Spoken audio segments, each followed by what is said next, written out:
senang ketika dinaungi oleh orang-orang Islam. Itulah sebabnya kenapa Amr bin As mudah menaklukkan Mesir. Karena ketika Mesir dikuasai oleh Romawi, mereka zalim. Mereka zalim. Namun ketika kaum muslimin masuk, Amr bin As dibiarkan.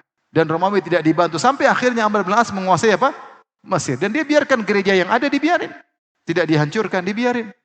Ya, bagaimana sikap Amr bin As ketika menaklukkan kota Mesir ketika itu penduduknya banyaknya Ortodoks, banyak orang-orang Nasara. Ya. Demikian juga ketika misalnya Muhammad Al-Fatih menaklukkan Istanbul, ya, ketika menaklukkan Konstantin, maka dia masuk, dia tidak membunuh mereka, tidak membasmi mereka, dan dia mencari pendeta yang mereka sepakati untuk ngurusi orang-orang Kristen di situ. Ya. Tidak seperti kita dengar sebagian negara ketika non-muslim masuk kemudian dihancurkan, masjid dirobohkan, kemudian dibasmi, dibantai, dibunuh. Itu tidak ada dalam agama Islam. Islam tidak demikian. Islam tidak demikian. Ketika takluk selesai. Takluk selesai. Bahkan diperhatikan, hak mereka diperhatikan. Jadi sejarah menunjukkan bahwasanya Islam adalah agama yang membawa kenyamanan bukan hanya kepada pengikutnya, bahkan kepada orang-orang yang bertetangga dengan kaum muslimin, bahkan orang-orang yang tinggal di bawah naungan negeri muslimin. Dan tentu kita yakinkan hal ini karena Islam adalah agama yang sempurna.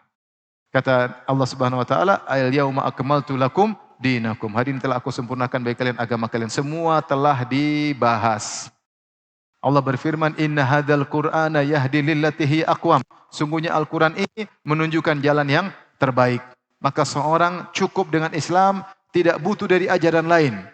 Tidak butuh dari filsafat-filsafat. Islam sudah cukup untuk bahagia. Islam sudah cukup untuk memberi petunjuk. Inna hadzal Qur'an yahdi lillati hi aqwam. Quran menunjukkan jalan yang terbaik.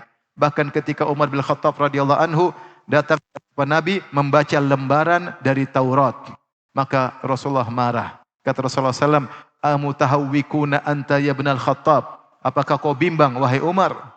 Kenapa baca, cari petunjuk dari Taurat? "Lau kana Musa hayyan ma wasi'ahu illa tibai." Seandainya Nabi Musa masih hidup, dia bakalan jadi pengikutku. Kenapa? Karena Al-Qur'an adalah risalah terakhir untuk nabi terakhir. Konsekuensi dari nabi terakhir harus risalah tersebut sempurna. Kenapa risalah ini akan digunakan sampai hari kiamat? Berbeda dengan nabi-nabi sebelumnya yang hanya temporel. Akan hanya kepada suku tertentu dan waktu tertentu. Maka tidak